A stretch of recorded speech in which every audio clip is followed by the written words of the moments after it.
In addition to the wonderful Vaishnava hospitality of Radha Gokulananda Mandir, there's an enormous amount of history that I am very enthusiastic to share with you about this place. The deities, the personalities behind the deities, the samadhis, very, very rich,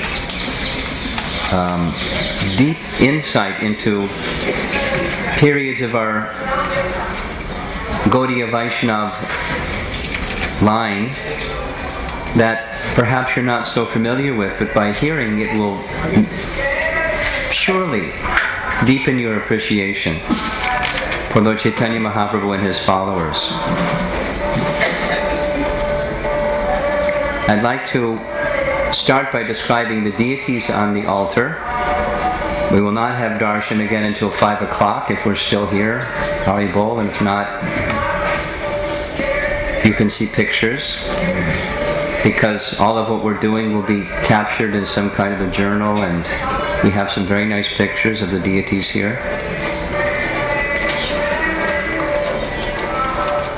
Facing the altar on our left, or the deity's right, is Chaitanya Mahaprabhu, the deity worshipped personally by Narottam Das Thakur. And his Samadhi Mandir is in the courtyard here as well. Immediately next to Mahaprabhu is Radha Vinod,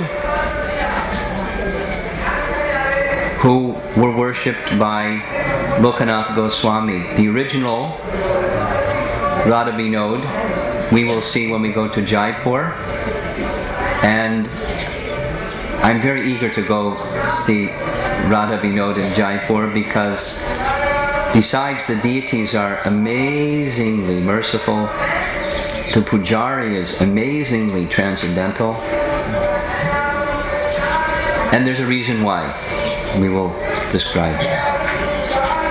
Very unique deities, very, very, very, very amazing, unique deities, Radha Vinod. And then on our right, or Radha Vinod's left, is Radha Vijay Govinda, deities personally worshipped by Baladev Vidyabhusan. And in the front, the small Krishna deity is Gokulananda, worshipped by Vishwanath Chakravarti Thakur. So we'll go chronologically, not sequentially, across the altar to describe the life of Lokanath Goswami and how it was that he came to begin worshipping Radha Vinod. Can that door be closed, and it'll keep the sound out a little bit?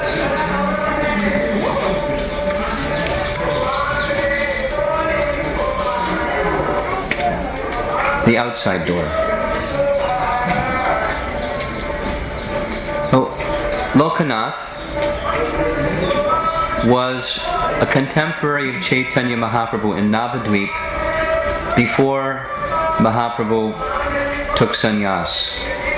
And they were very, very close friends. One might wonder, why don't we hear about Lokanath in Chaitanya Charitamrita? They were so close. The answer is, it's one of the qualities of Lokanath. He was here in Vrndavan. He was sent by Chaitanya Mahaprabhu. He disclosed confidentially, I plan to take sannyas. I will not be remaining here in Navadvip. And after I take sannyas, my plan is, I will go to Vrndavan. You are my very dear friend and confidential associate. Please go to Vrndavan and prepare a place where we can stay together in Vrndavan. So Lokanath was, his life and soul was Chaitanya Mahaprabhu. So to be told, go away, he couldn't bear such a thought. But then, how could he say no? And how could he say yes? But how could he say no? But how could he say yes? So he was torn with this difficult instruction to fulfill. Mahaprabhu insisted, this is what I want. I will be taking sannyas and I want you to prepare some place for me. This is a service, please go. But don't tell anyone what my plan is. So, very reluctantly, Lokanath took up the order. He went to all of the followers of Lord Chaitanya, all of the Vaishnavas in Navadvip, how many, and fell at their feet and asked for their blessings that I'm going to go to Vrndavan. I want your blessings that my spiritual life will be protected and will flourish in Vrndavan. Because of his humility and purity and sincerity, of course everyone gave their full blessings. And he came here to Vrndavan,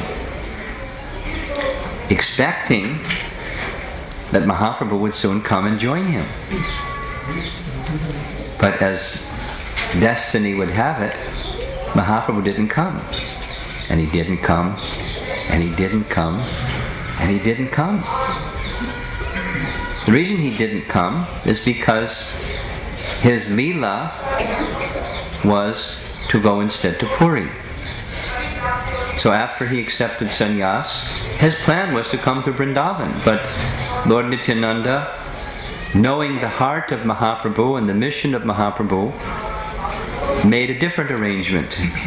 He sent him to Shantipur, where all the devotees could once again be with Mahaprabhu after his sannyas, and Mother Sachi requested Mahaprabhu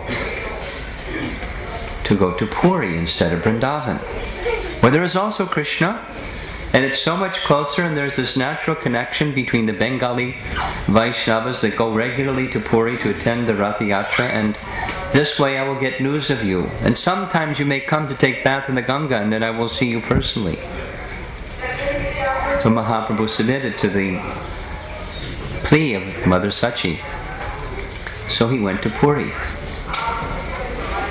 And after being in Puri for some time, on the plea of trying to find his brother who had taken sannyas, Vishwarup, although Mahaprabhu was omniscient and he knew that he had already left this world, he went on a South Indian tour. And news of Mahaprabhu's South Indian tour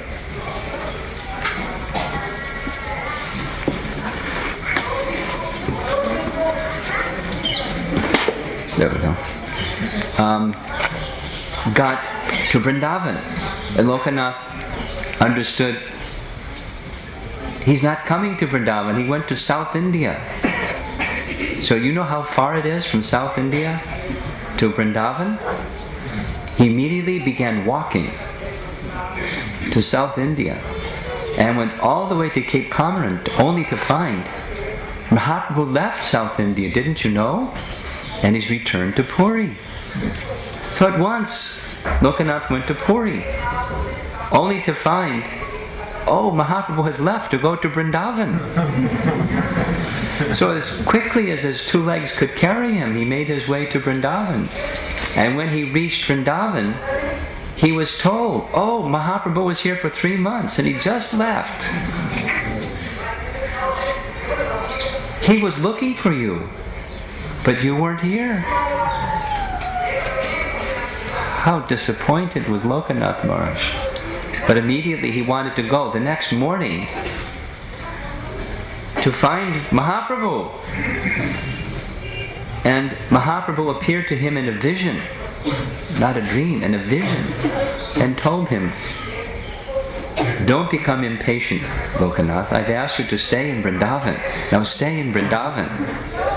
And very soon, the very embodiment of my personal compassion in the form of Rupa and Sanatan will come and give their association. You please stay here and wait for them. Again, a very difficult, but what could he do? He appeared in a vision and he stayed. he stayed in Vrndavan like a wandering mendicant recluse. His humility, we've already understood. His renunciation matched his humility. Totally detached from any sense of worldliness and comfort. And he found one place where he very, very much liked, because of its peaceful setting and nice kund in Vrndavan. And he was residing alone in a forest of Vrndavan, not knowing anybody, just living very, very simply. Then something happened that he found very strange. Suddenly, within his heart welled this desire to worship a deity form of Krishna. And he was wondering, where is this desire coming from? But it was very strong and became stronger and stronger. Then one day, one unknown person, a Brahmin, came to Vrndavan, where Lokanath was staying, and handed him a bag, a cloth bag, and said, "Here, this is for you." He turned around and he left. And Lokanath looked inside the bag and he saw Krishna, a deity of Krishna. And he thought, I had this desire, but Krishna's amazing, just fulfilling a desire like that. And he began thinking, what am I to do? And the deity spoke to him. This is the level of Krishna consciousness of Lokanath.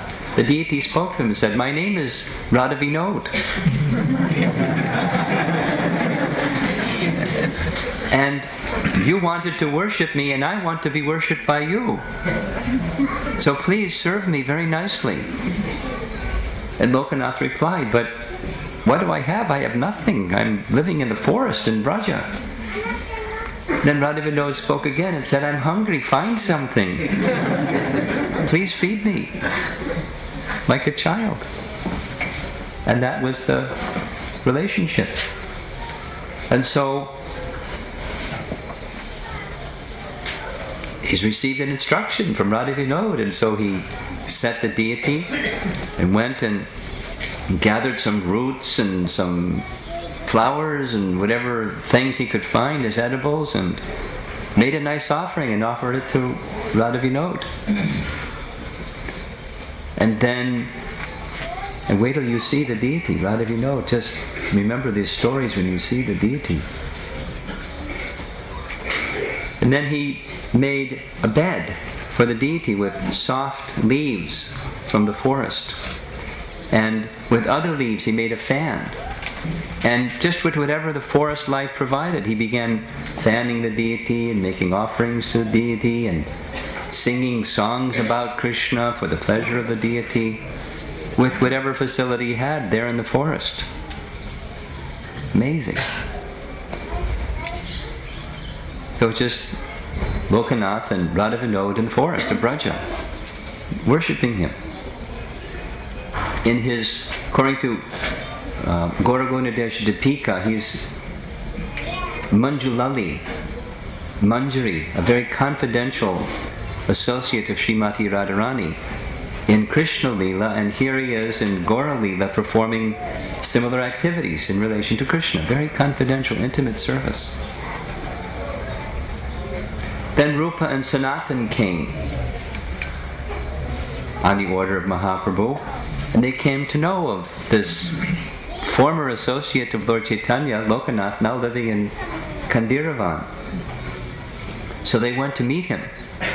There was a very happy meeting, and they invited him. This is not safe for the deity, you're okay, but who knows what may happen with the deity. Please come here to the town of Vrndavan, where you can worship very nicely and be with us also. We want your association. So he came and made his residence here. And it wasn't what we see today. It was just like a jungle, a forest, but close to the town of Vrndavan.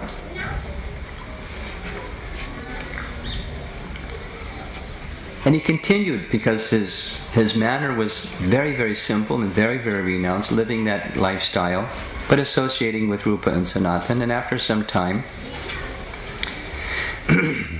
Narottam Das Thakur came to live in Vrndavan.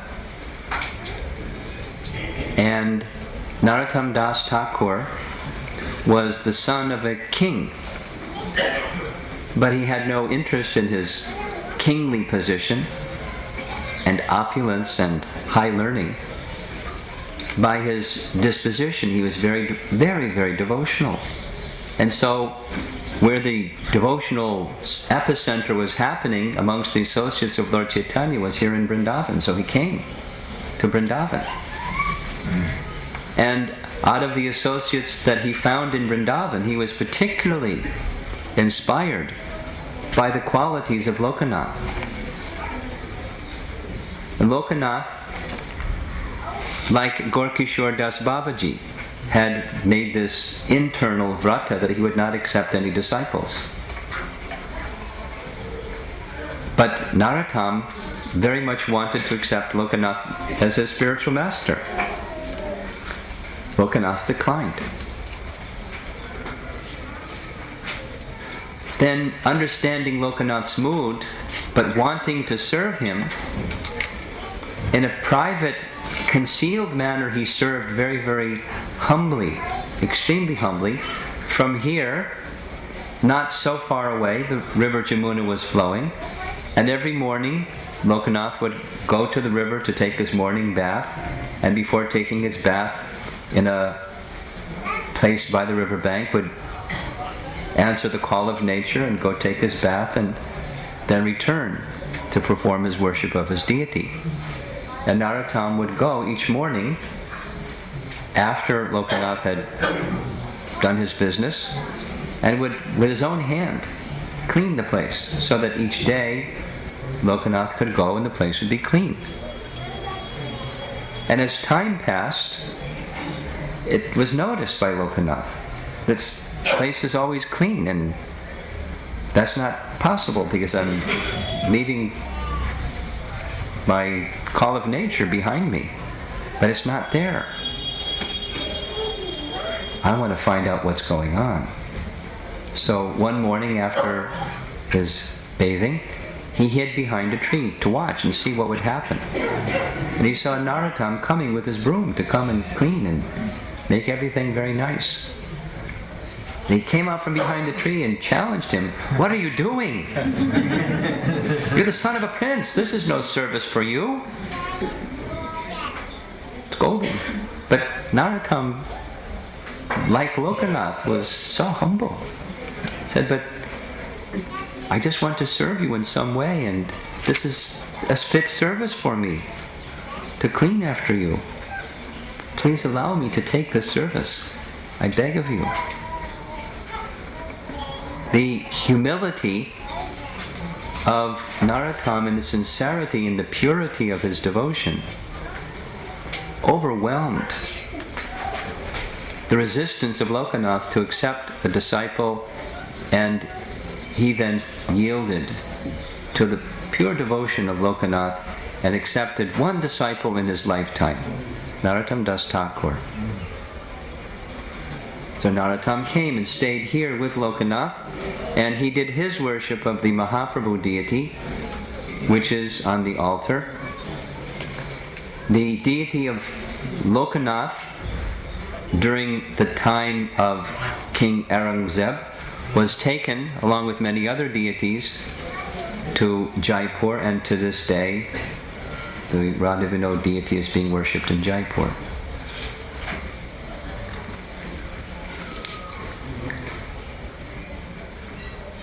The samadhis of Lokanath and Narottam Das Thakur are right outside that door and on the other side of the courtyard.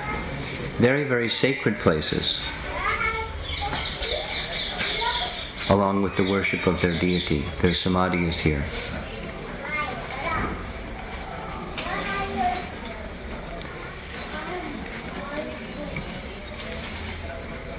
The deity to the far right is Gokulananda next, chronologically.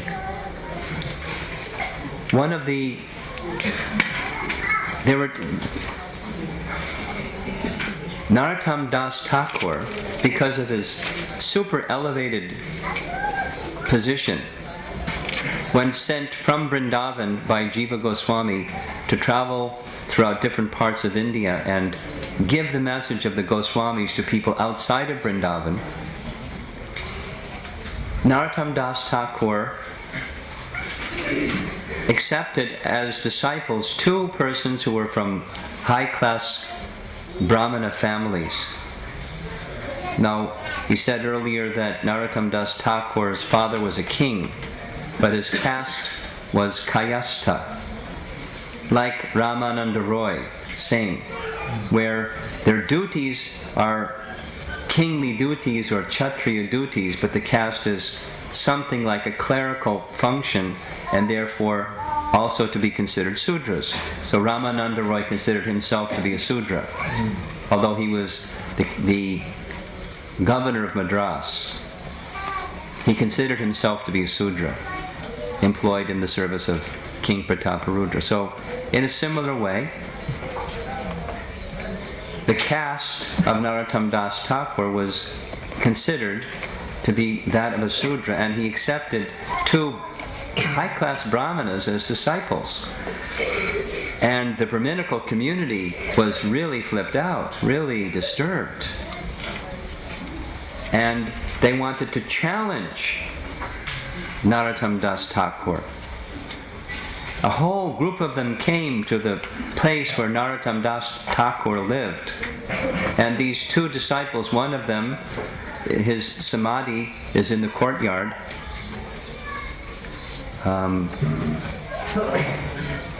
Ganga Narayan Chakravarti, and the other, his name I cannot recall. They made a plan. This is in the biography of Narottam Das Thakur's life. As the Mahants were coming to have their big debate, they set up little stalls outside the town, just at the edge of the town. One was a place where they would buy some cooking pots. Another place was they would buy some pan. I don't know what Mahants are doing buying pan, but they went to the two stalls. And Ganga Narayan Chakravarti and the other, they spoke in pure Sanskrit. And the Brahmanas were amazed, pure Sanskrit. And they asked some questions of them, and they asked, let's head back. So they returned and no debate took place, and Narottam Das Thakur was spared that encounter.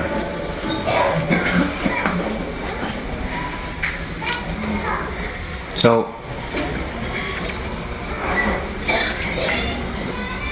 Ganga Narayan Chakravarti, who was a disciple of Narottam Das Thakur, had one disciple whose name was Krishna Charana Chakravarti. And after some time, Vishwanath Chakravarti Thakur became his student.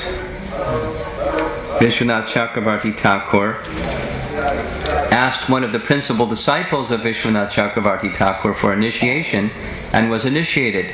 So there's this line of succession some generations after Narottam Das Thakur. If you look in our Bhagavad Gita, in the line of disciplic succession, you find that after Narottam Das Thakur is Vishwanath Chakravarti Thakur. And the reason is that Bhaktisiddhanta Saraswati Thakur included the principal acharyas and not all of the line of initiations. Because on a spiritual level, Vishwanath Chakravarti Thakur was able to take shelter of Narottam Das Thakur, which he did, like a Shiksha Guru. But there's a Diksha line, unbroken Diksha line, coming from Mahaprabhu through Vishwanath Chakravarti Thakur.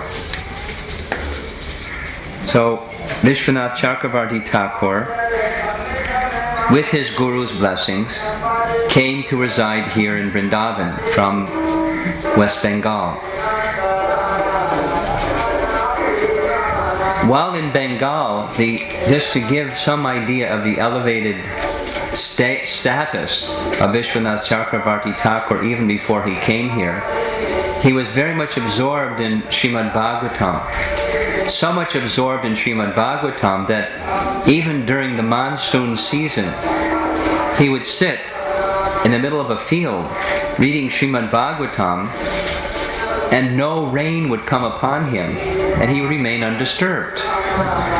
There's a description like this where one king was passing by with his palanquin and parasol and, getting jostled around in the slippery, slidey, big mess with the rainy season in Bengal. And Vishwanath Chakravarti Thakur is off in the field reading Bhagavatam. He got off his palanquin in the middle of the rain and went over and paid obeisances to Vishwanath Chakravarti Thakur, understanding what kind of a sage, what personality, who are you? That's before he came to Vrindavan. And the heat of the sun, in the middle of the summer, would sit reading Bhagavatam and not feel anything. That's absorption in hearing. Completely on the spiritual platform and protected by the Supreme Lord because of that full submission to the message of Srimad Bhagavatam. So imagine, after he came here and associated with those descendants of the 6 Goswamis who had preserved the deep, deep, deep understandings that the Goswamis had written in their literature, what kind of an acharya he became. Those of you that have read carefully Prabhupada's purports, and whenever you find, like in Chaitanya Charitamrita or the Bhagavatam, Vishwanath Chakravarti Thakur had the acumen that he could tell in purports how Krishna was thinking when he heard something, what he was feeling. Not by speculation, but by confidential, intimate disclosure by Krishna. Who can understand the platform of Vishwanath Chakravarti Thakur? Who can understand? And he came and made his residence here, right where we are.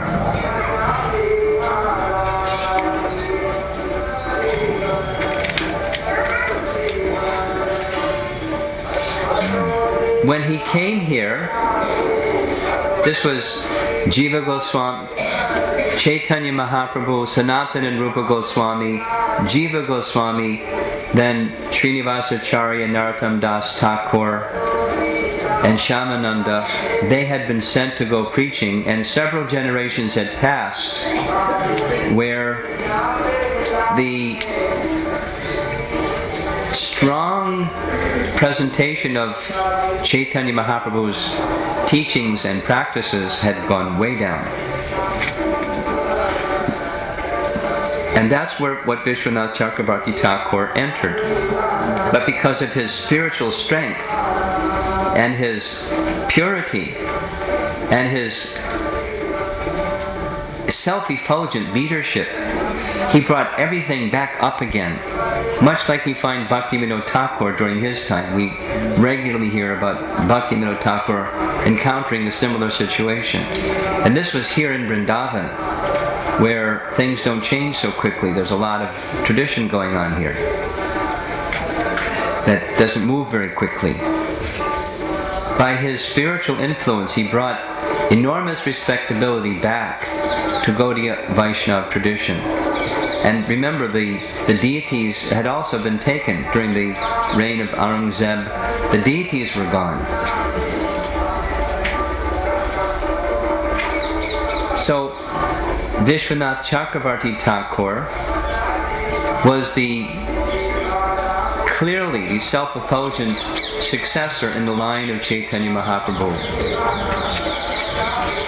Next comes Baladev Vidyabhusan. A little bit about Baladev's life.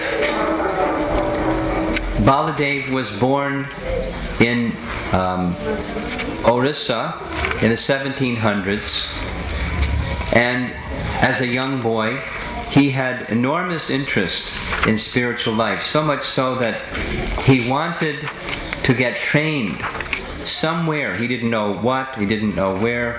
He wanted to get trained in the pure spiritual teachings. And his parents were attached. But he was unstoppable.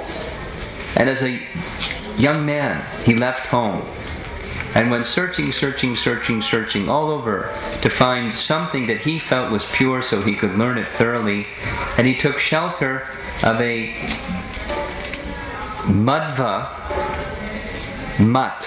Madhvacharya line, one of the mutts that Madhvacharya had set up, and became thoroughly trained in the teachings of Madhvacharya and initiated in the line of Madhvacharya. This becomes very important later on. Initiated in the Madhvacharya line. And after that training, he then requested the head teacher in that mutt, he would like to go back and visit Puri. The mutt leader was not very eager for that to happen because he had such a prized student, and Baladev. But reluctantly he gave his permission, and Baladev came to Puri, near his original home. And there in Puri, along with worshipping of Lord Jagannath in pure devotion, according to the teachings of Madhva, he met a great grand disciple of Rasikananda. Rasikananda is in the line of Chaitanya Mahaprabhu, and like his name indicates, he was a Rasika Bhakta in the teachings of Lord Chaitanya. And they made friendship right away. And Rasikananda was well trained in the Sandarbhas of Jiva Goswami.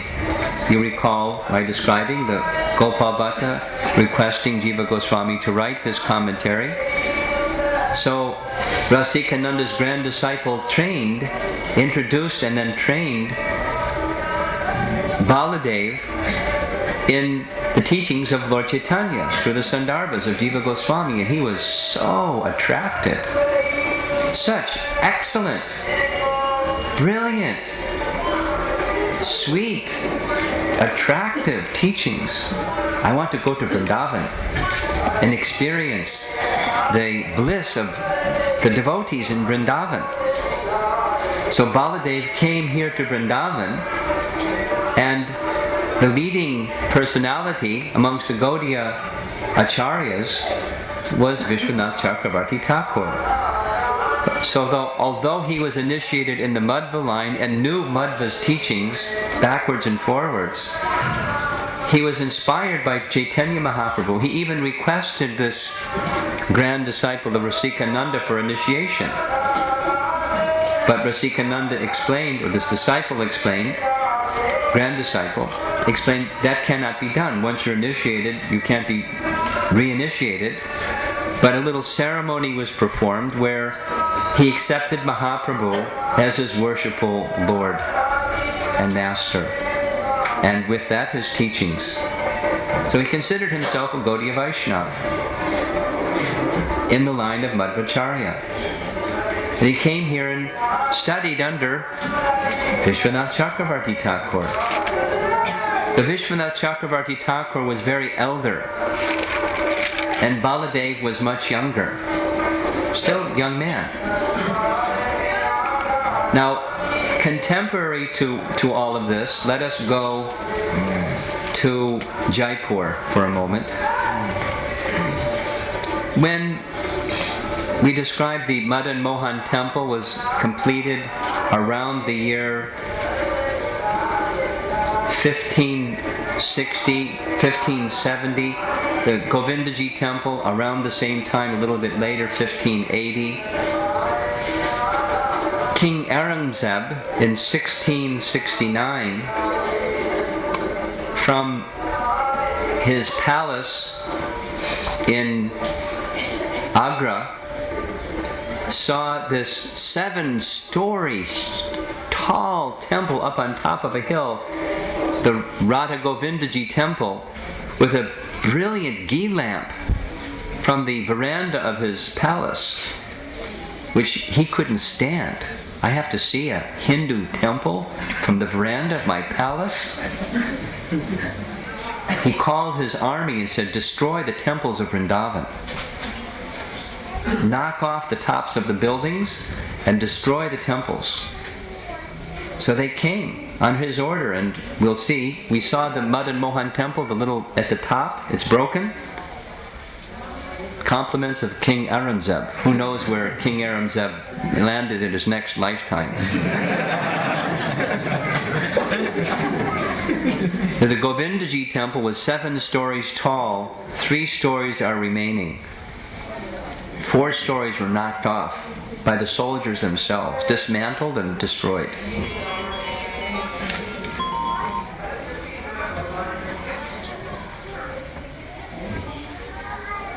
So the deities were taken first from Vrndavan town to Radha Kund. When we were at the new Madan Mohan temple, the Pujari said, when you go to Radha Kund, be sure to visit the Madan Mohan temple in Radha Kund, because Madan Mohan made their first stop there. They stayed there for a year. From Radha Kund, they kept moving them. For some time they went to Mathura, then for some time to Kamyavan, and then to Jaipur. The deities are now in Jaipur. So Radha Govinda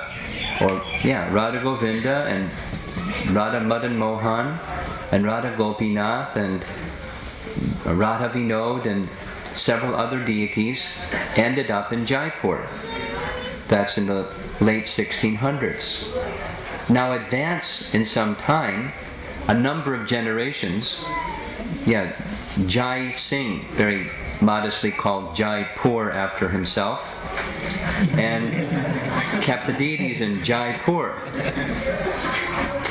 He was a Krishna Bhakta, but there's a lineage of kings following Jai Singh, and one of them was a Ram Bhakta, or became influenced by Ram Bhakti, because one division of the Sri Vaishnavas, there's this northern and southern division, for those of you that know Sri Vaishnavism, and the Ramanadis, the northern division, migrated in the northerly direction, and very near Jaipur they established a Ram temple and friendship with the king. Descendants became a Krishna Bhakta. And that was a big problem, because they might lose their bakshish, their support. And so, you know how these things go. If you don't, I'll describe it to you. A little philosophical controversy was stirred up. Hey, what's going on? How come the Gaudiya Vaishnavas are worshipping Radha Krishna? Who ever heard of Radha Krishna worship? There's Lakshmi Narayan, there's Rukmini Krishna, but where's Radha Krishna? What's the worship? Where's the conjugal relation in marriage? What is this? And for that matter, what about their disciplic succession? How can someone worship a deity unless there's a bona fide disciplic succession? It says right in the scriptures. What's their disciplic succession? And while we're at it, what about their Gayatri mantras? They have some Gayatri mantras. Where do we find these Gayatri mantras that they chant in their scriptures? You tell us. I forget which of the which king it was. I'll find the name.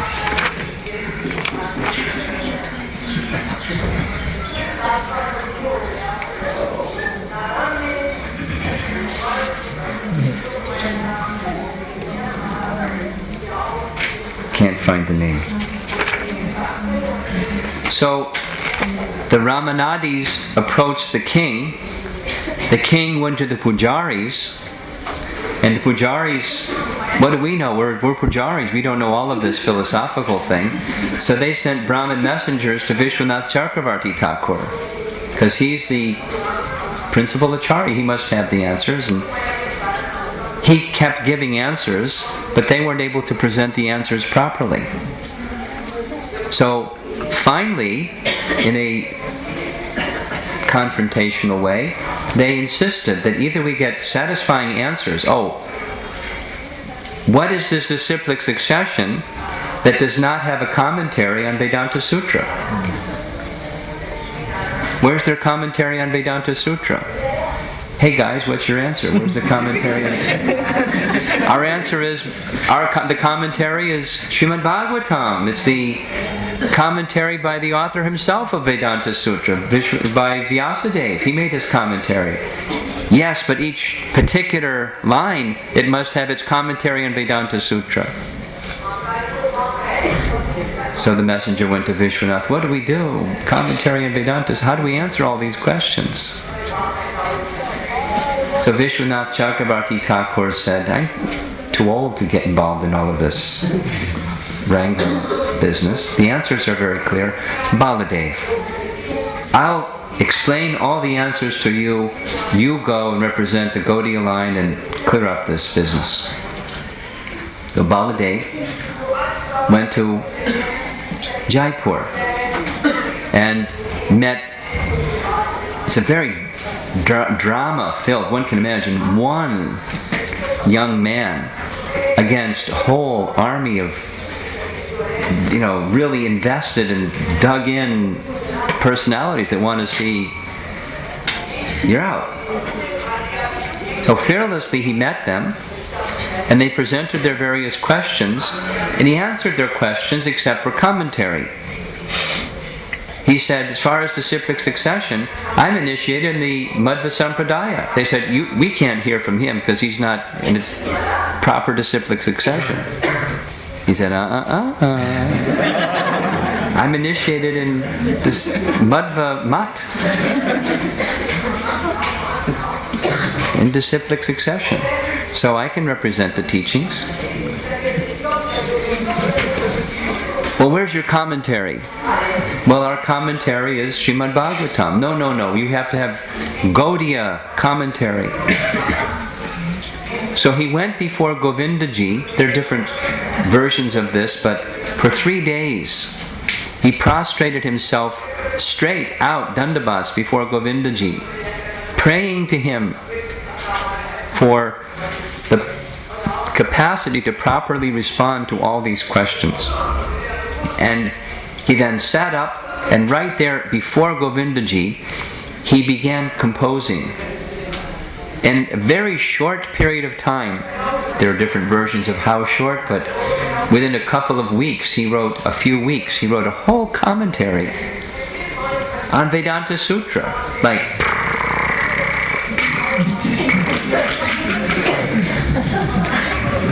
Deep philosophical explanations. In a short period of time, he said, I was just taking dictation for Govindaji and I was writing down. So the commentary became known as Govinda Bhasya by Baladev Vidyabhusan. I just take the credit of writing it down. Govindaji dictated. And then when it was ready to be presented, the Sri Vaishnavas were given copies to read. And as they read, they were astonished at how deep and thorough, and because commentaries have to be absolute, they're rules. Without going into the details, the rules that there must be a systematic presentation. This agrees with this, agrees with that, agrees with that. And he answered all their questions with reference to scripture. One of the questions was, why Radha? And his explanation in Vedanta Sutra, following one of the sutras that deals with the energies of the Lord, he explains that the internal energy, regardless of name, is the Lord's internal energy. In Leela, Radha and Krishna are not married, but Radha is the internal energy, and so not different than Lakshmi to Narayan and Sita to Ram is Radha to Krishna. her position is, she's the internal energy of the personality of Godhead. And therefore Radha Krishna worship is perfectly legitimate. So one by one, he addressed all their concerns. And they were speechless. Then the current king of Jaipur was very happy, because now, and this is historically very significant, with a very serious challenge to the authenticity of the line of Gaudiya Vaishnavas, it was supported in a philosophical manner by Baladev Vidyabhusan and accepted by another bona fide disciplic succession, very strict bona fide disciplic succession in the Sri Vaishnava tradition.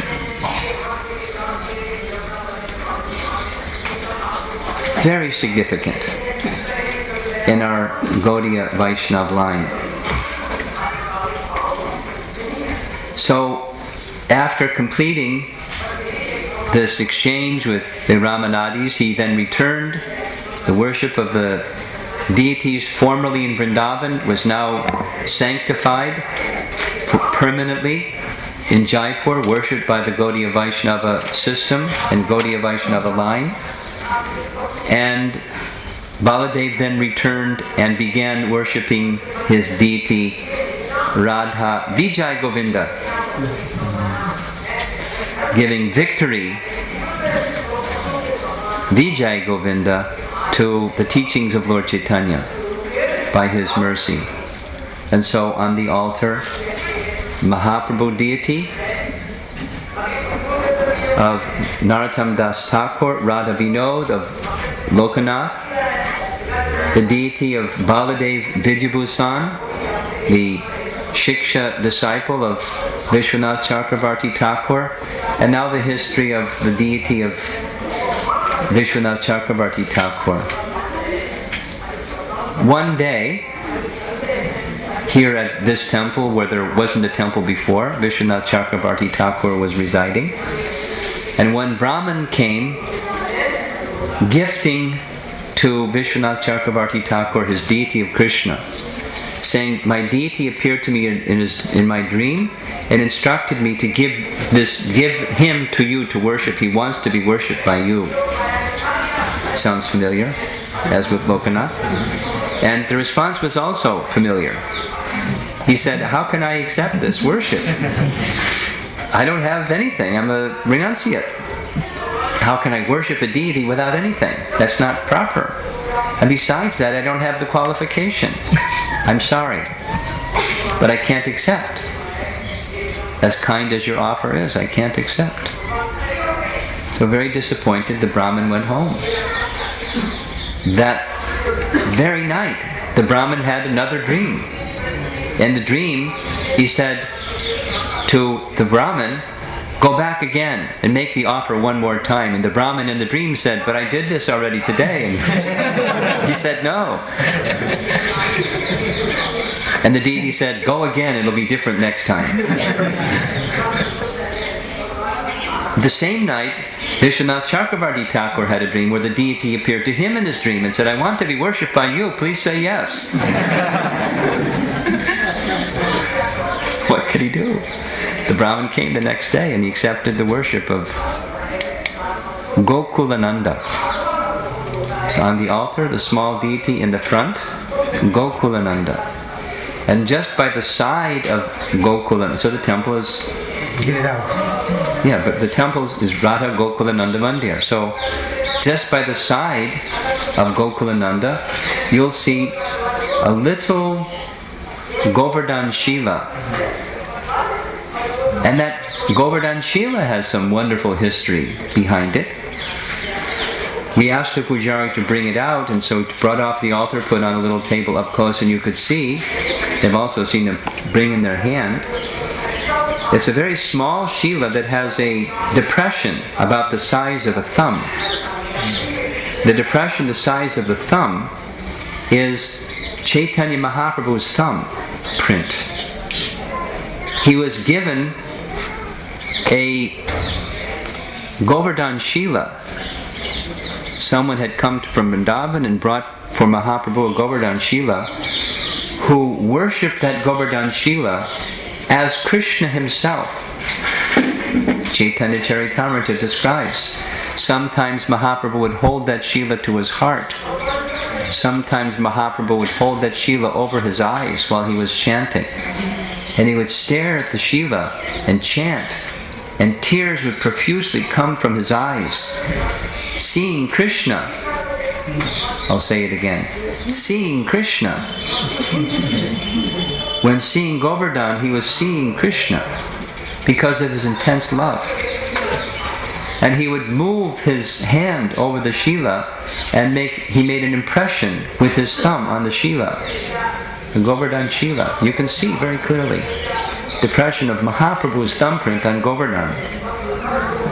After some time, being so pleased with the pure devotion of Raghunath Das Goswami, Mahaprabhu gave that Govardhan Shila to Raghunath Das Goswami to worship, along with a string of gunja berries found very prominently here in Vrndavan.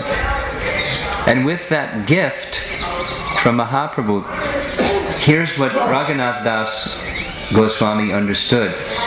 Mahaprabhu is giving me residence at Govardhan. And he's giving me, through the Gunja Mala, the mercy of Srimati Radharani, represented by the Gunja Mala. That's how he took it, and that's how he personally worshipped the Shila. And the Shila is now on the altar here at Radha Gokulananda Mandir. So much rich history of our Gaudiya Vaishnava tradition right here at this very wonderful temple. And the Samadhi Mandirs of Ganga Narayan Chakravarti and Narottam Das Thakur and Lokanath Maharaj, Lokanath Goswami and Vishwanath Chakravarti Thakur. Just here, outside in the courtyard where we're having katha and taking prasadam. So, something significant, two remaining things I'll say. Something significant about the Samadhi Mandirs I've already mentioned. In those places, the mercy, the mood and mercy of those personalities is invested. And one can contact that or invoke that by a proper mood of devotion. So when we're done, we can go before each of the samadhis and offer our prayers to these wonderful acharyas in our disciplic line, begging for their mercy. You've heard this again and you'll hear it again and again. It is part of our Gaudiya Vaishnava way of invoking the mercy, the das anudas mood of being the servant of the servant of the servant and calling upon. We'll find this in our scriptures. We'll find this in the songs of the Vaishnava acharyas. You'll find this everywhere in the Gaudiya Vaishnava line, calling upon the mercy of the perfected souls to be merciful upon us, so we can serve Chaitanya Mahaprabhu more transparently and purely and perfect our lives to be instruments of Mahaprabhu's mission in this world. And that mission in this world is to distribute, to bestow love of God upon all, including ourselves. Namo Mahabalamyaya Krishna Prema Pradayate Krishnaya Krishna Chaitanya Namane Gora Tushe Namaha. And these personalities are the distributors of that mercy, Mahavandanyaya, the mercy of Lord Chaitanya. They want to distribute it. We should want to receive it. And although they're not physically accessible, spiritually they can be accessed in these wonderful places of their worship their bhajan and their samadhis. Here in Vrndavan, we're in a very, very, very, very special place with a very special opportunity. It's the reason that we've come here, isn't it? To receive that mercy. So let us pray from the core of our heart for the mercy of these great, great, great Vaishnavas who want to give Lord Chaitanya's mercy. Let us be eager to receive it from them. Sri Chaitanya Mahaprabhu ki, Srila Prabhupada ki, Gaur Premanandi. This is Radha Gopinath Mandir. One of the original deities installed by Vrndavan was Gopinath. You mentioned that Chaitanya Mahaprabhu is written in detail in Chaitanya Charitamrita and Lord Chaitanya's discussion with Prakashananda Saraswati on Vedanta Sutra, that there are 3 divisions of knowledge found within Vedanta Sutra, and for that matter within all of the Vedas. And these 3 divisions, Sambandha Gyan, Abhideya Gyan, and Prayojana Gyan, have their presiding deities. Radha Gopinath is the presiding deity of Abhideya Gyan, Abhideya Tattva. The understanding of the culmination or the ripened fruit of acting in one's relationship with the personality of Godhead, which means love of Godhead. Radha Gopinath is the deity that oversees this feature of transcendental knowledge. The deity of Gopinath, after being installed by Vajranabha, in course of time, as the other deities also, were lost to common vision.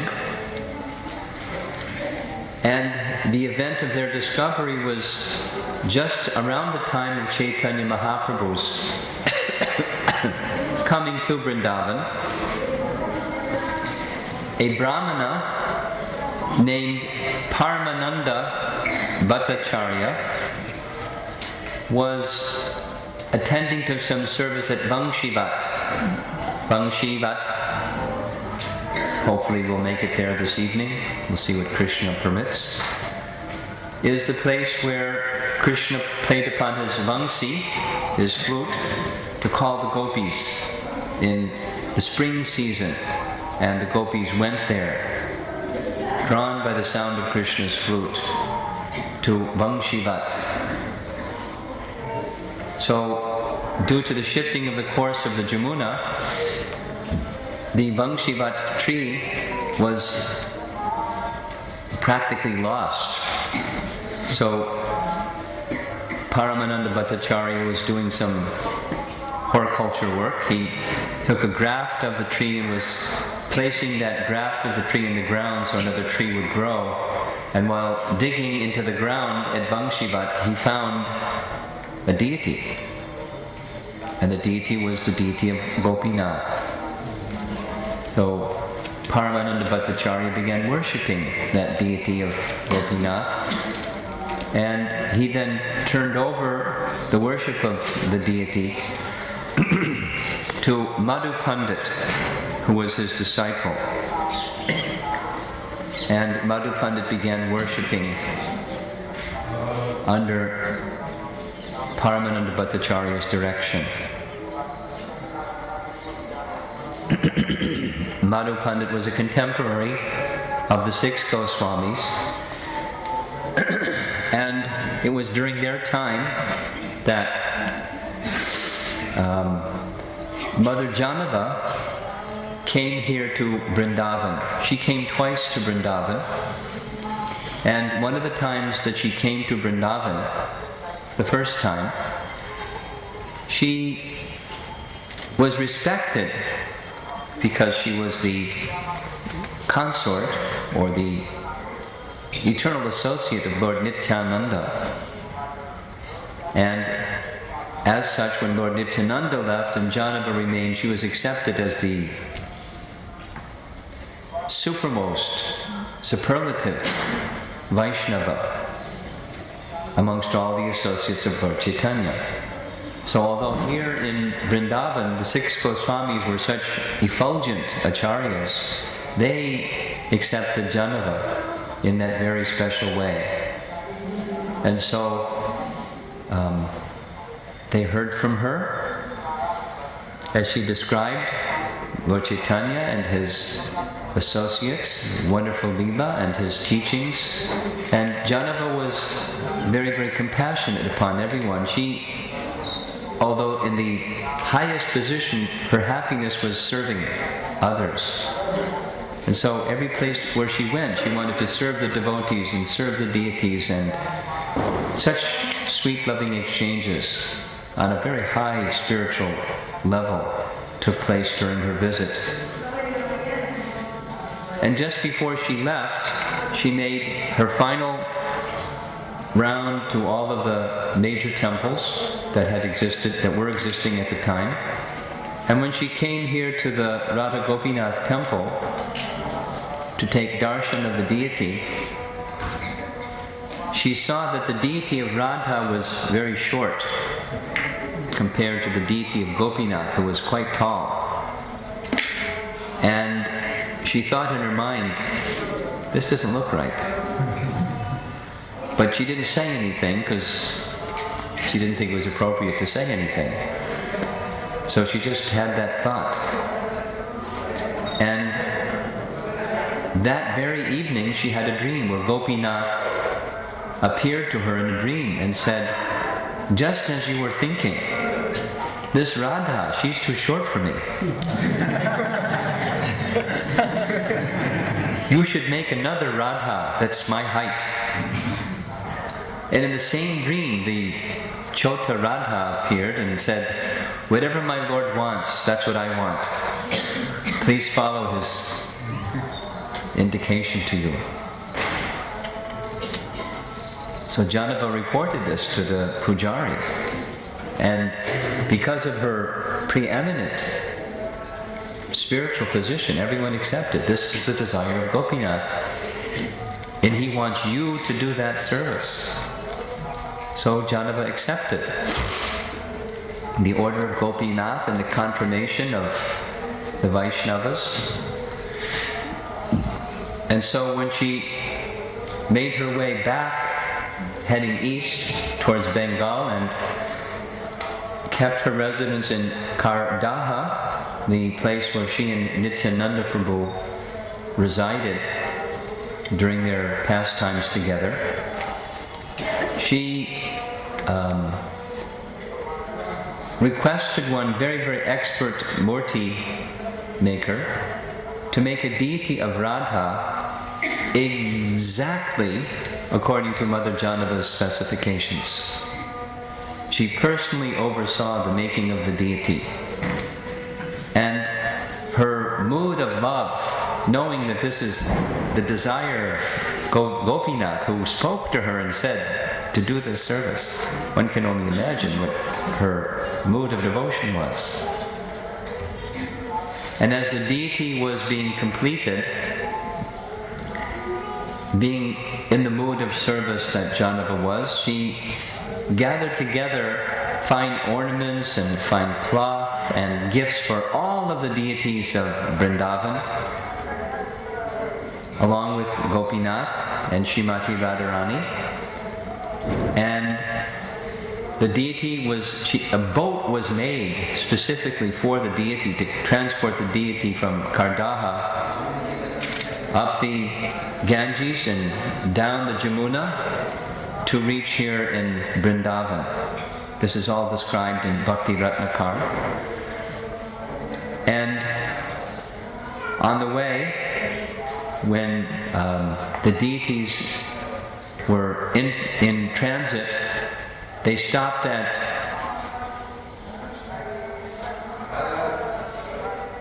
Ambika Kauna, so at some place, I can't recall exactly. They stopped at some place, the deity came to the dock, the boat came to the dock, and another grand festival was held where Radha's safe passage was prayed for.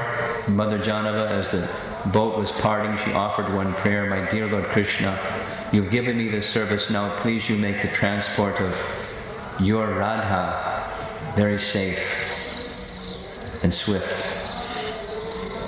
So another festival along the way, and again more gifts given for Srimati Radharani and Gopinath. Big festival. And when the deity came here to Vrndavan, another big festival, and the grand procession of Srimati Radharani to come to the altar.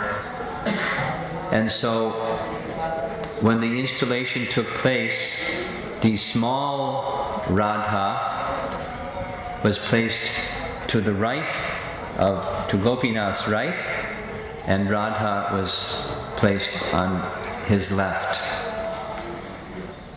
Janava later made a second visit to Vrndavan, and it is said that Janava's departure from this world was she came into the altar area of Radha Gopinath, the door closed and she never came out again. She entered into the deity of the small Radha, and since that time that small Radha has been worshipped as Ananga Manjari. When we go to Jaipur, we'll see the original Gopinath of Vajranabh, the deity of Radha, directed by Janava Mata, and Janava in the form of Ananga Manjari by her side. The understanding transcendentally is that Ananga Manjari, as the younger sister of Radharani, is an expansion of Balaram. We mentioned when we visited the Dauji temple that Balaram serves Krishna in all 5 rasas, and in the Madhurya rasa he serves as Ananga Manjari. So Ananga Manjari being an expansion of Balaram, and Lord Nityananda being none other than Lord Balaram or Nityananda Ram, the consort of Nityananda Ram being Janava, that deity is Ananga Manjari. And Janava is receiving worship in Jaipur in that form. Very transcendental. So these are the Pratibhu deities of the same, deities by name.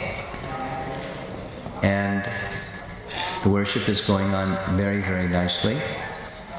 The pujaris and the administrators of the temple were very happy to have us come here and perform this kirtan and katha. We're very thankful that they permitted us like this.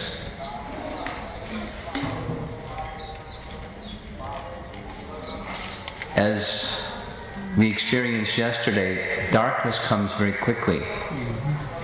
And it's now 25 minutes to 6, and by 6 o'clock the lights upstairs, in the sky, go out.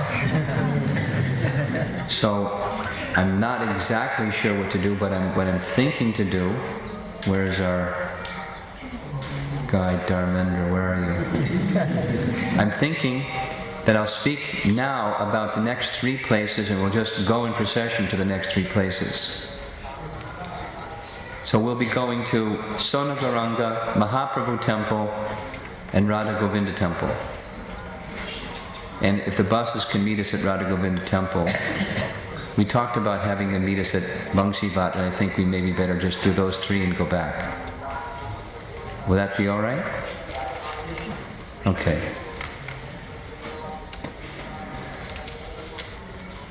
We'll see where we are after Radha Govinda, what it looks like upstairs, and we'll make some decision. We have a very early I'll remind you a very early departure tomorrow morning. We're leaving on time, ready or not, so please be on time.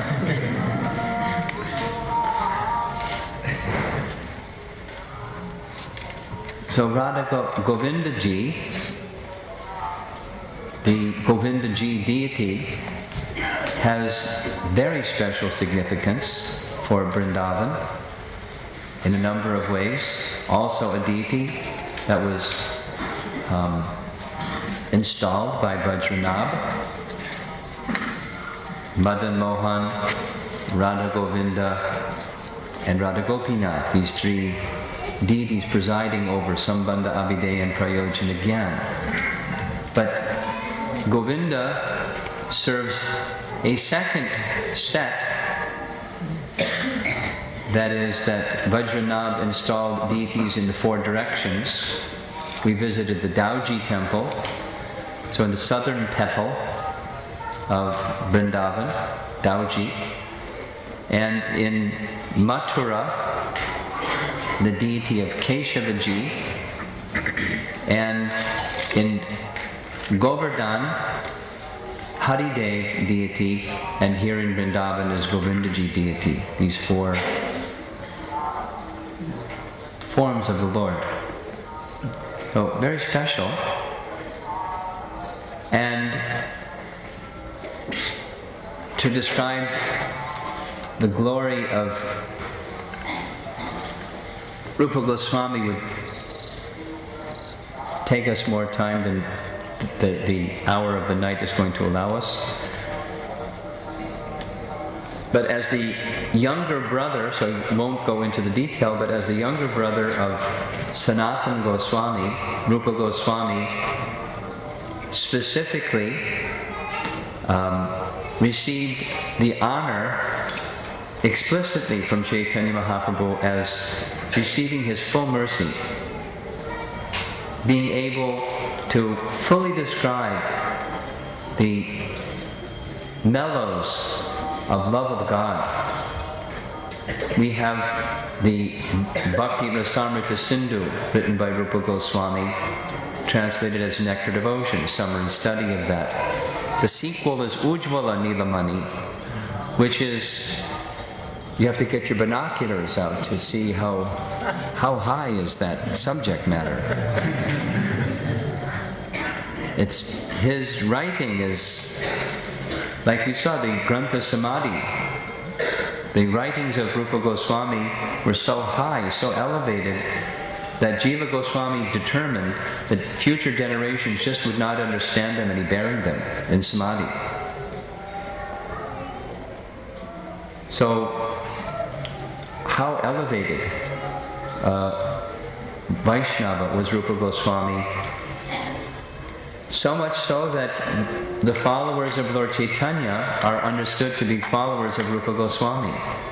Lord Chaitanya taught, the Goswamis wrote, but the essence of those teachings of Lord Chaitanya are found in the teachings of Rupa Goswami. So we're called Rupanugas, followers of Rupa Goswami, because Rupa Goswami is the perfected follower of Lord Chaitanya Mahaprabhu, who is the bestower of love of God and the Yuga Dharma for this age. Through the teachings of Rupa Goswami we can receive this.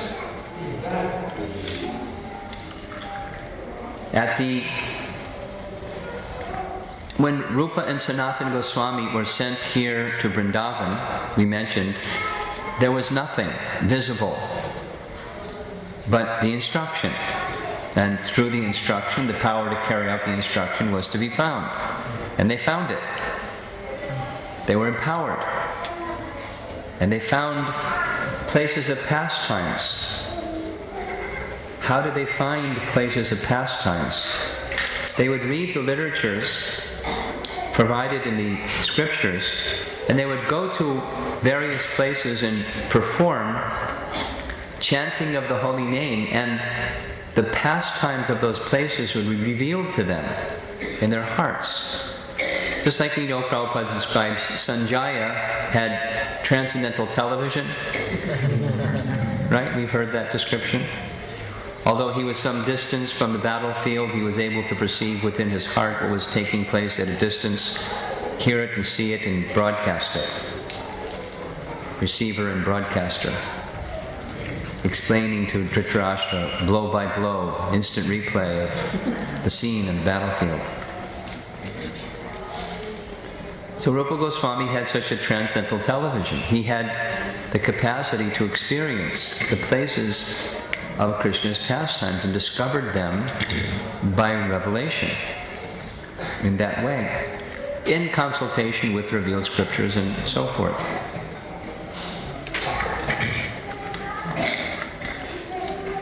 So one of the things that was remaining from establishing a number of places of pastimes was finding of the Govindaji deity. On the northern side, when we go to the Govindaji temple, we'll see that on the northern side there's a place where Vrindadevi was found by Rupa Goswami. Vrindadevi is one of the 4 Shakti forms of the Lord, that now she resides in Kamyavan. We'll go to that place. We'll go to Vrindakund, which is near the Kamyavan area. So Vrindadevi was found by Rupa Goswami just on the other side of what is now the Radha Govinda temple. And he still wanted, because he was given this order by Lord Chaitanya to establish the places of Krishna's pastimes, where is this Govinda deity? Because he knew from the teachings that Vajranava had installed, and where is the deity? So he asked the elder brahmanas, and he went from door to door in people's homes and asked if they had the Govindaji deity, and just searching and searching and unable to find the deity. Till finally the intensity built to a stage where one day he was by the riverbank of the river Jamuna, and he was feeling great sadness that he was unable to fulfill this instruction that Mahaprabhu had given. And just at that juncture of time, one very, very beautiful, darkish complexioned village boy came and said, "My dear sadhu, why are you looking so sad? What is making you so unhappy?" And he explained. Rupa Goswami explained to the little boy, and the little boy said, "I know where is the deity. Let me take you there, I will show you." And he took his hand and led him to a place and pointed to, there's a place right there where every day a cow comes and deposits her milk right over the same spot, and then goes away and comes back the next day and just deposits her milk on the same spot and goes away. And because she's performing Abhishek for Govindaji, if you just dig in this spot right here, you'll find Govindaji. And suddenly the boy disappeared. Rupa Goswami could understand by his spiritual power that Krishna himself had come to show where his deity as Govindaji could be found.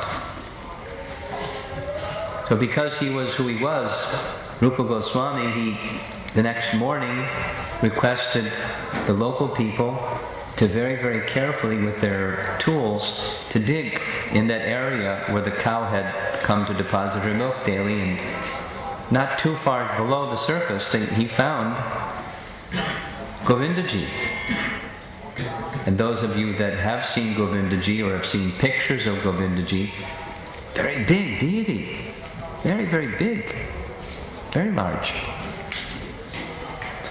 So, grand celebration in Vrndavan. Govindaji has been found. Rupa Goswami wrote a letter to Lord Chaitanya, because this took place during Lord Chaitanya's manifest pastimes. He wrote a letter and sent with the Brahmana to go to Puri and inform Lord Chaitanya of the good news. Govindaji has been found. And the description is that when that messenger arrived in Puri, Lord Chaitanya read the message from Rupa Goswami and was elated. He was very, very, very happy. Rupa Goswami has fulfilled my desire. Lord Chaitanya was residing at that time in Gambhira. So he called his two servants, Govinda and Kashishwara, and he requested Kashishwara, I want you to go to Vrndavan and assist Rupa Goswami. I want you to go to Vrndavan and assist Rupa Goswami in serving Govindaji. So here we go again, a very difficult instruction, because he didn't want to part with Lord Chaitanya's association. So he didn't want to go, but he couldn't say no. This dilemma thing happening again.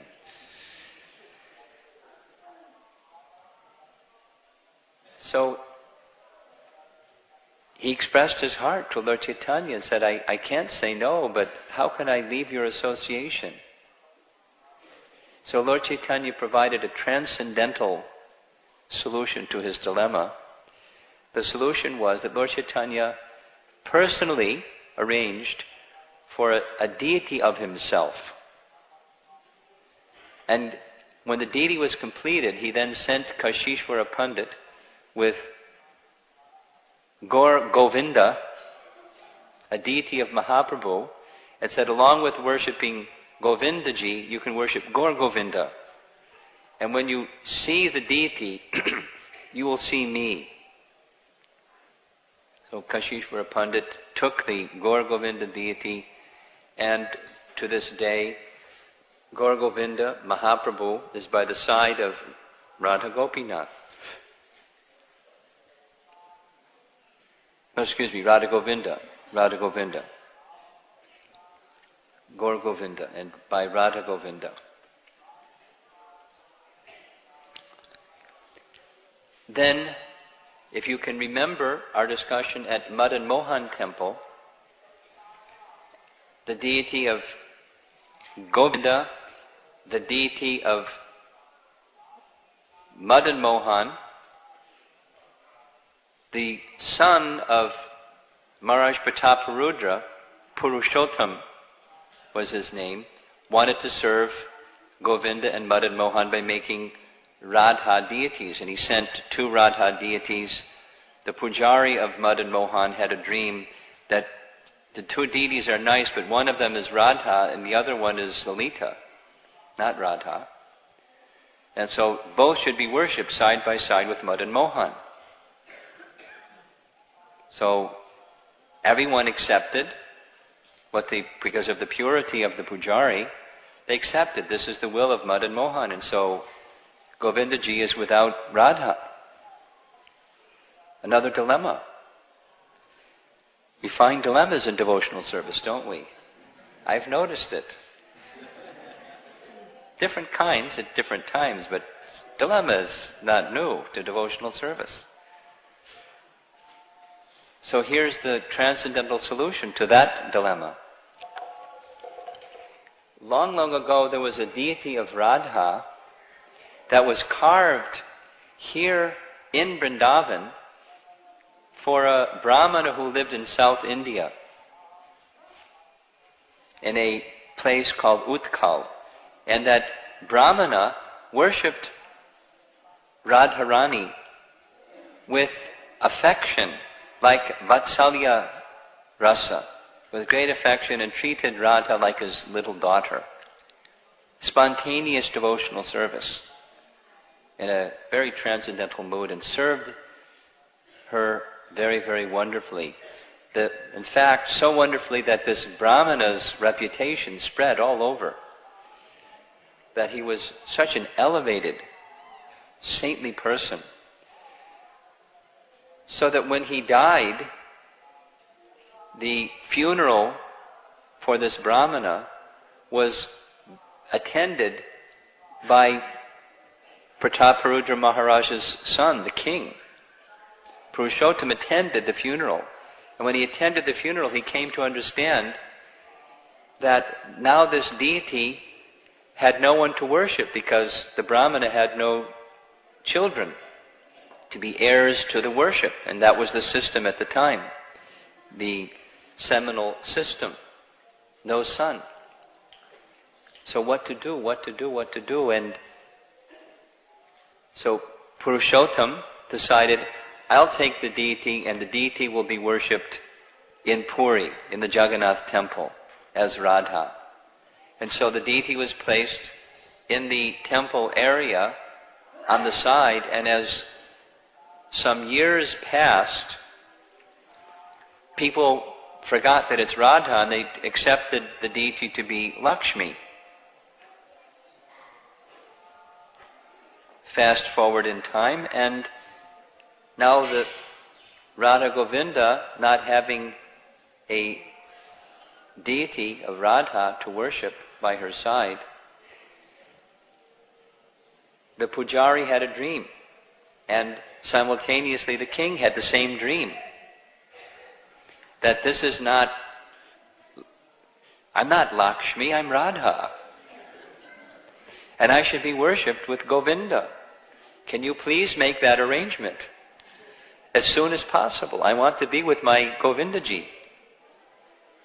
So the king went to see the pujari went to see the king, and they shared the same dream, and so it happened. Radha came from the temple in Puri to the side of Govindaji. So now we have Radha, Govinda, and Gaur Govinda being worshipped in the temple at Govindaji.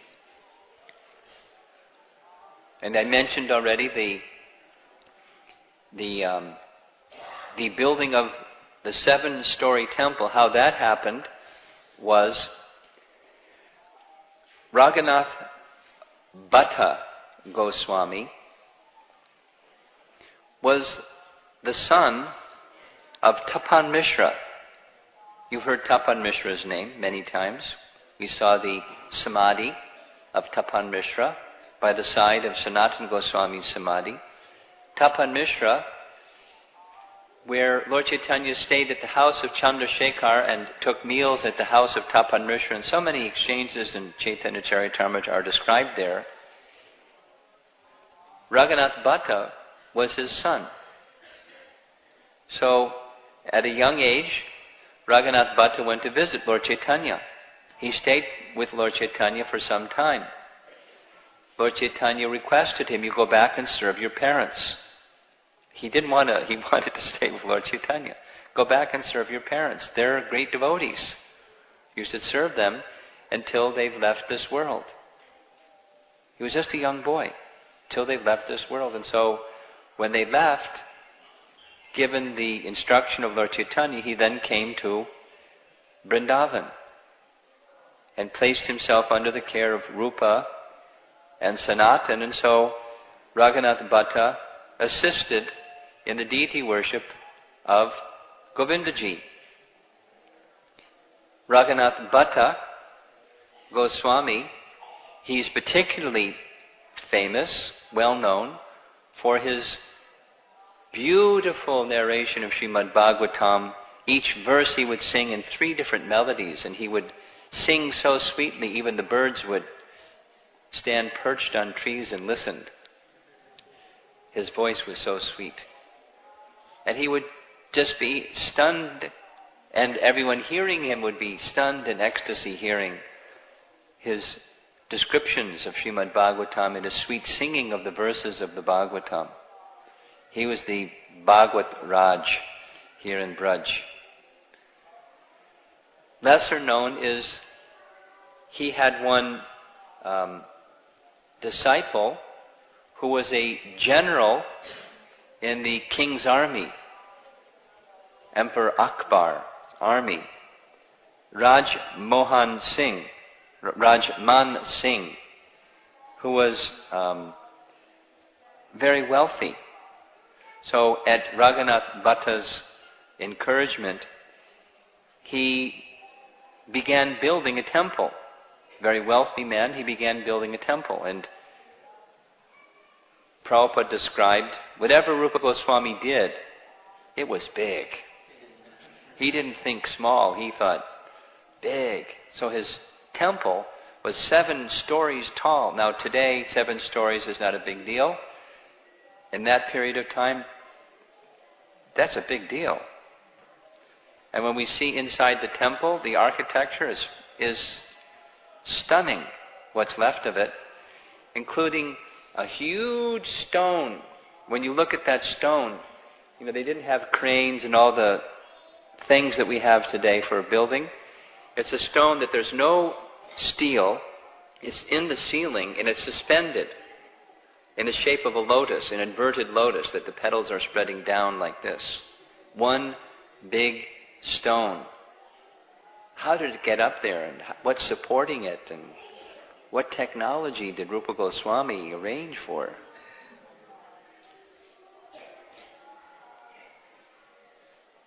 But the enviousness of Emperor Aurangzeb brought the destruction of the top 4 stories, leaving the remaining 3 stories, which is still a very large structure because it's up on this hill.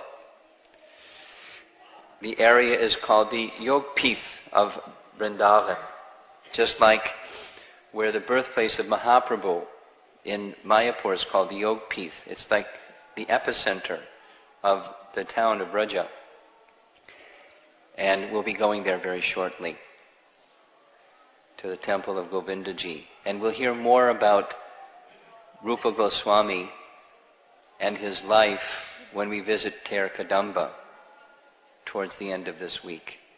Place where Rupa Goswami made as one of his bhajan kutirs and did a vast amount of his writing, including Bhakti Rasamrita Sindhu and Ujjvala Nilamani. So that's Radha Govindaji temple. We're going to visit quickly 2 other places I'll mention. Hopefully we'll make it there. To the Mahaprabhu temple. The Mahaprabhu temple is run by the Radharaman temple, and it has some connection with Gopal Bhatta. Many spontaneous things happened in the life of Gopal Bhatta. I'll mention some more of them to give you some idea of how exceedingly elevated Gopal Bhatta was.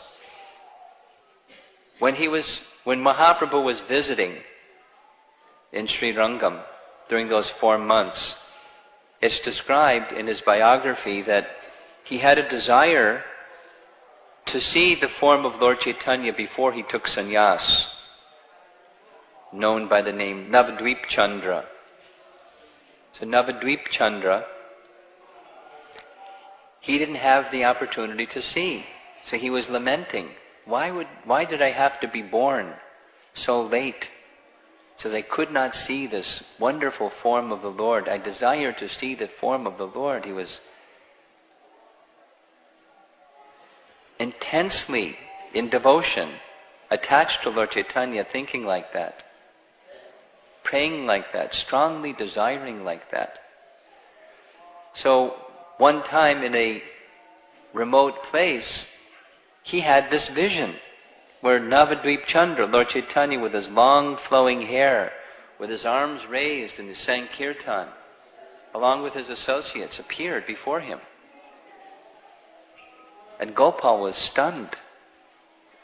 So after the vision ceased, he quickly ran, just a little boy, he ran to see Chaitanya Mahaprabhu. And Mahaprabhu simply smiled. Said, Gopal, what is it? Have you seen something wonderful?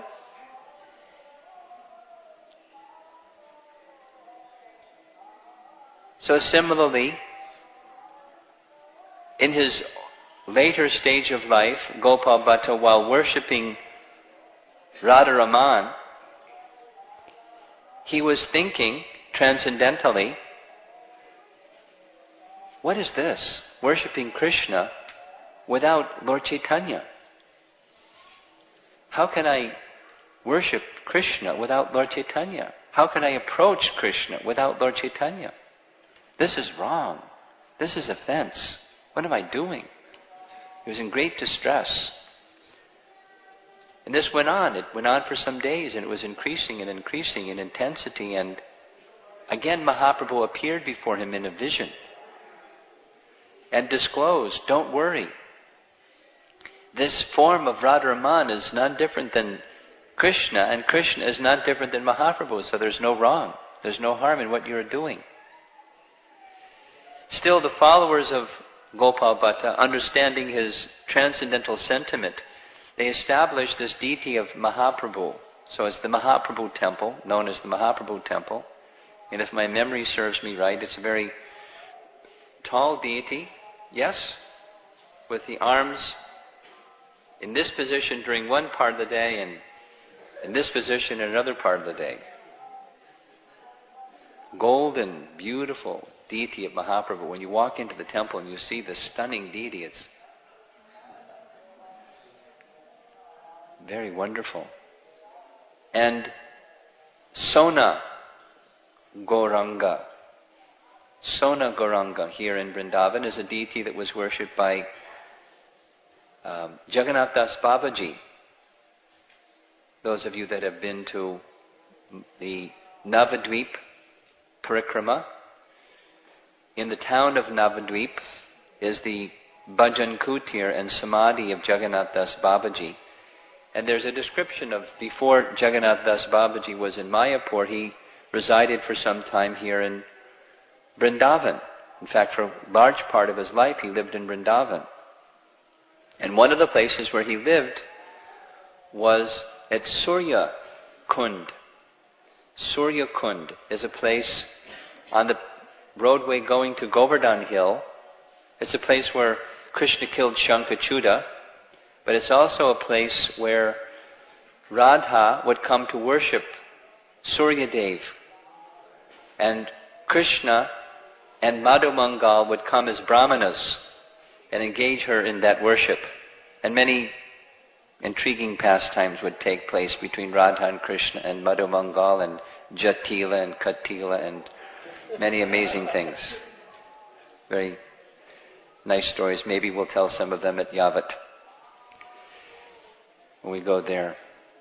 So, because of the special spiritual significance of that place, Jagannath Das Babaji for some time resided in Suryakund, and he was worshipping a deity of Lord Chaitanya that was effulgent like gold. In fact, some dacoits thought it was gold. The deity was gold, and so they tried to steal the deity.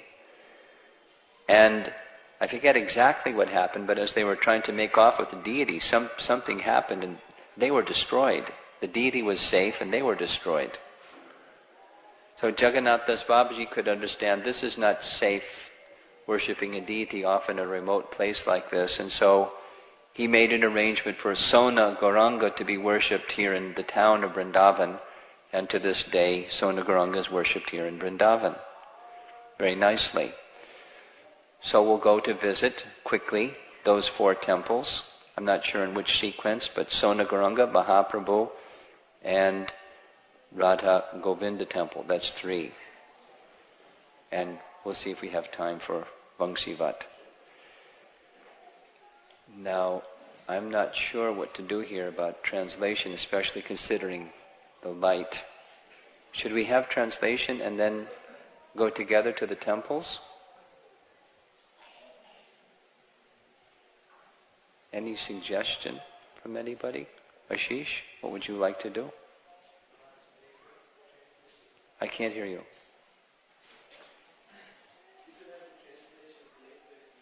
Okay, when later? Okay, that's very good. Good suggestion. So, Dharmendra, what sequence? Thank you, that's a very good suggestion. We're going to stop at Gopeshwara Mahadev. Okay. So, which the sequence? Gopeshwara Mahadev first. Then we'll go if we go left side, there is a Vangsivat, very close. Very close to Vangsivat. And come back to Govindaji last. Okay, so we'll follow that. The Katha, for those that would like to hear translation, that will be last at Radha Govinda Temple. And we'll go next to Gopeshwara Mahadev, very quickly about Gopeshwara Mahadev. We've mentioned this in different contexts, but there were 4 Shiva deities that were installed by Vajranath. One of them is Gopeshwara Mahadev, which we'll see next. And the Gopeshwara Mahadev deity has to do with Lord Shiva wanting to participate in the rasa dance of Krishna in this area, in the Vangshivat area. But he was not allowed to enter into the rasa dance without having a female form. And so he was given a female form. Gopeshwara Mahadev was given a female form, a gopi form, and then Krishna gave him the service of guarding the rasa dance to not let unqualified people enter.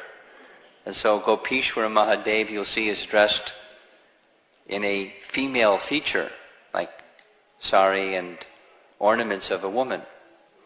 But he's Mahadev in that gopi feature. So the Gopeshwara Mahadev deity, when we go there, the prayer is to bless us that our entrance into the confidential pastimes of Krishna be made possible with his permission, because without his permission it's not possible. And after that, the Vangshivat tree is the place where our classic description is we hear that Krishna played upon his Vangsi, his flute, and called the gopis to come and join him for rasa dance.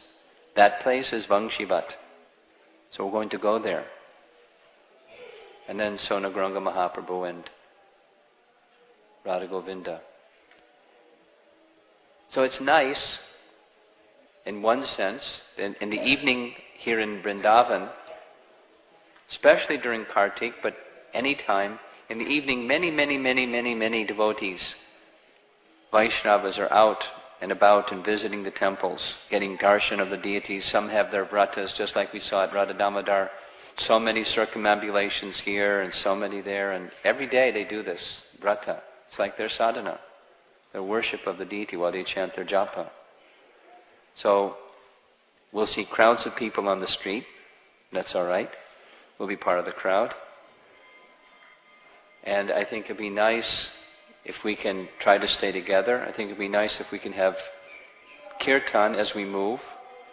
Somebody wants to lead kirtan, that would be nice. And we can try to stay together and go one place after the next quickly. So we have, let me stand up here. We have arrived in very, very sacred place. This is Sri Varshanadam, the place of Srimati Radharani. Such a sacred place that, what can we say? It is all very intimate and all very deep. Face the devotees so they can hear you. When Srila Prabhupada Turn. When Srila Prabhupada brought his disciples here for the first time many years ago, they went to the main temple on top of the hill.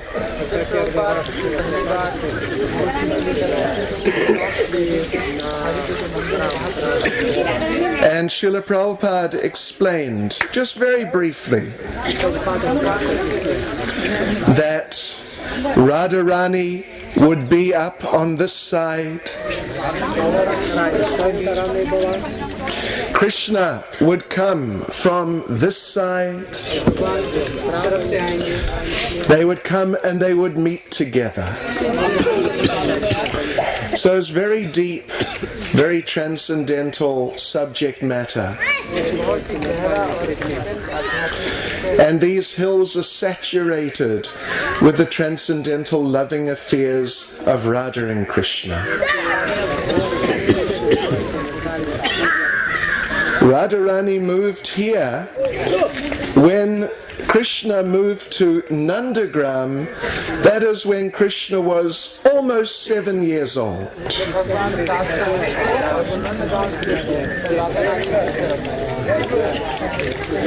And here they had their most intimate transcendental pastimes.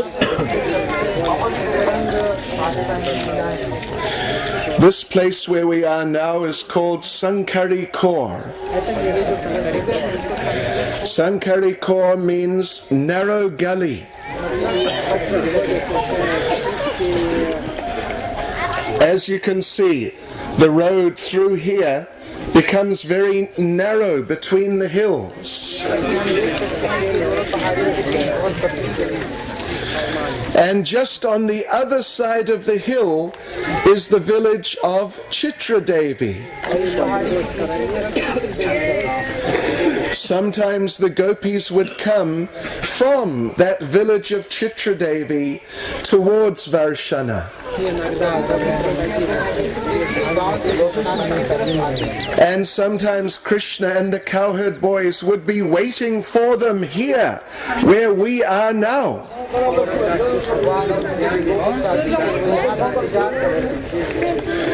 Of course, the gopis would be coming in single file, one by one.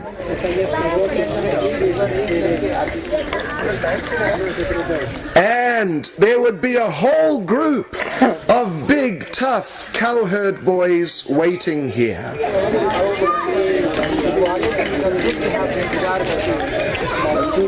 So Krishna and the cowherd boys would jump out in front of the gopis. And Krishna would announce, "We know who you girls are. We have heard all about you. We have heard that you girls are sneaking around through the hills of Varshana, trying to find a place to sell your dairy products on the black market.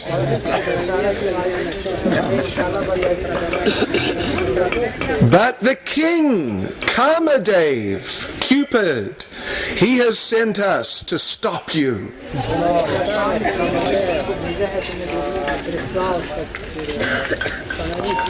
So immediately you have to pay a tax.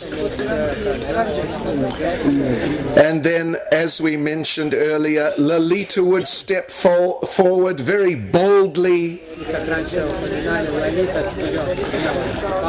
challenge Krishna. "Who is this King Kamadev? Maharaj Vrishabhanu is the king here. Radharani is his daughter. So we can do whatever we like here." But then Krishna would say, "All right, but you have to get past us first." So Krishna and the cowherd boys would block the road. And the gopis would try to push through. And the cowherd boys would push back. So it would go back and forth, up and down this road here. Lots of shouting.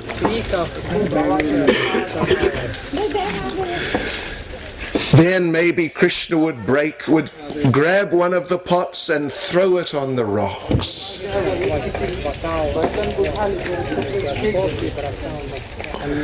Then the gopis would retreat back down through the gully to the village of Chitradevi. Then it is described, they gathered reinforcements. 200 gopis came through Sankarikor. Of course, they're coming one by one. So Krishna and the cowherd boys, they saw, and they thought, oh, it's just a few gopis again. But then more and more and more gopis coming, until they surrounded Krishna and the cowherd boys. And Krishna and the cowherd boys became bewildered. Then Srimati Radharani and the gopis poured all the dairy products all over Krishna and the cowherd boys.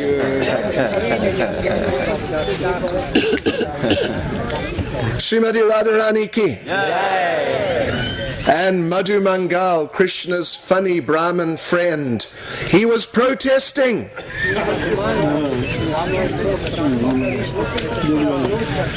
You girls, how dare you do this? I'm a Brahmin. And he was asking, how did I get mixed up with these Vaishyas?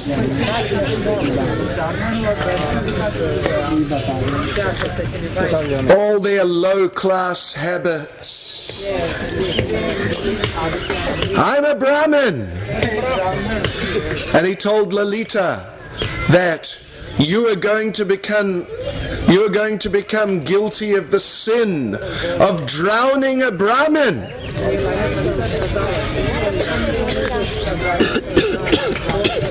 But Lalita just laughed, and she poured more yogurt on top of Madhu Mangal.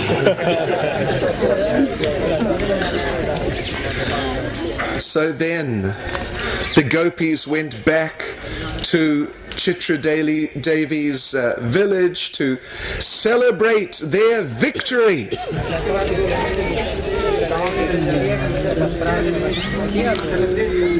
But Krishna and the cowherd boys, they made a special plan. They went through the gully into the village of Chitra Devi. And they raided the butter storehouse of Chitra Devi.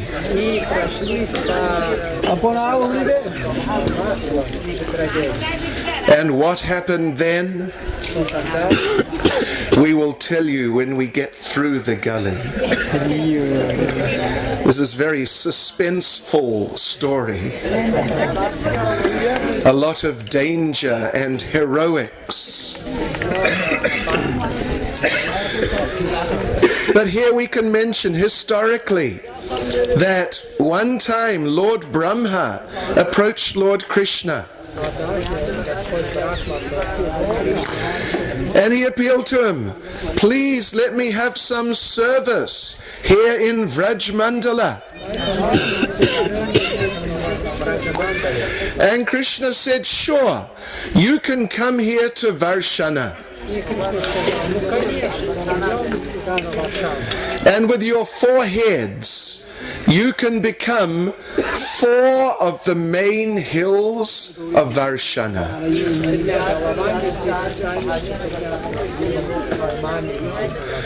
Lord Vishnu approached Krishna. He said, please, let me have some service also. So Krishna said, okay, you can become a hill also in Varshana.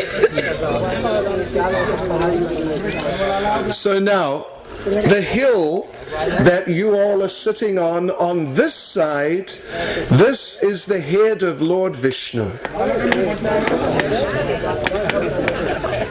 You are sitting on the head of Lord Vishnu, the Supreme Lord. And you can see it is a darker color.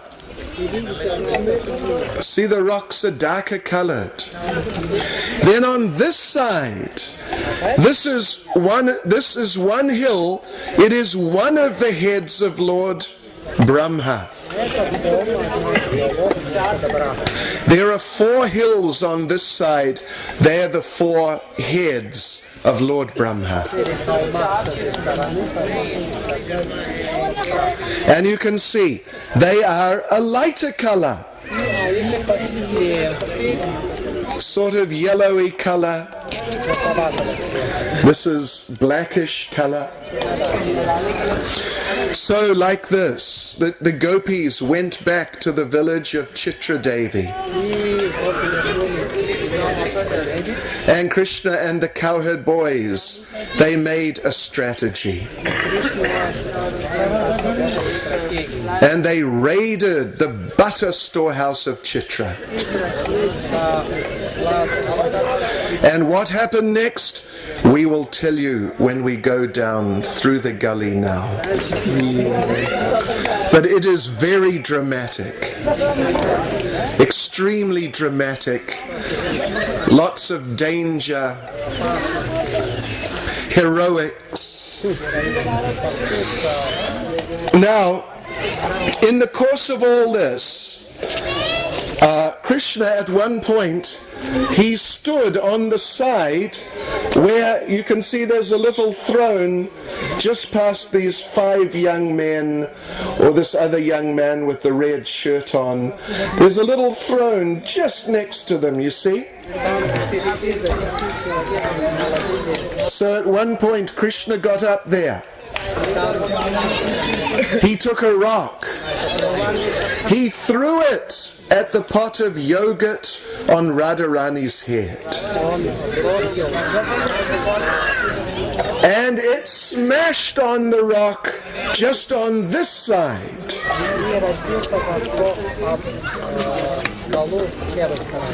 And to this day, 5,000 years later, you can still see the stain on the rock left from that yogurt from the pot of Srimati Radharani.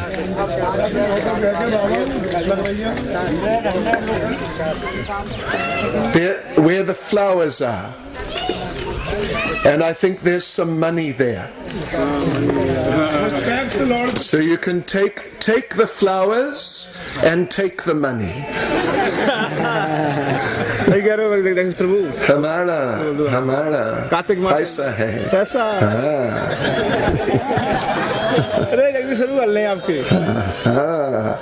Hum chor hai. I told him we are thieves. You see, Krishna and the cowherd boys, they would stop and cause all these problems. Some of their modern day representatives are waiting for us there. They also want to charge a tax.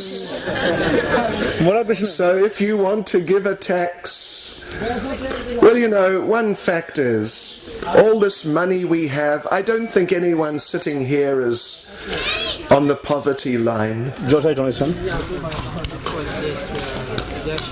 And all this money we have, of course, if we can use it all for Krishna, that's very good. But sometimes we use it for things we don't need so much. New big TV, and so on, fancy clothes. So if we can, without getting into anxiety about it, give a little donation here and there. It will relieve us of some of the burden of that excess money, which otherwise we may spend on the wrong things. So anyway, it is completely up to you. Don't be in anxiety, just go through with a big smile and laugh. And if you want, give something. If not, just say Radhe Radhe and carry on. This is life in Vrndavan. Okay, so now we will go through Sankariko. Shri Sankariko ki. Srimati Radharani ki.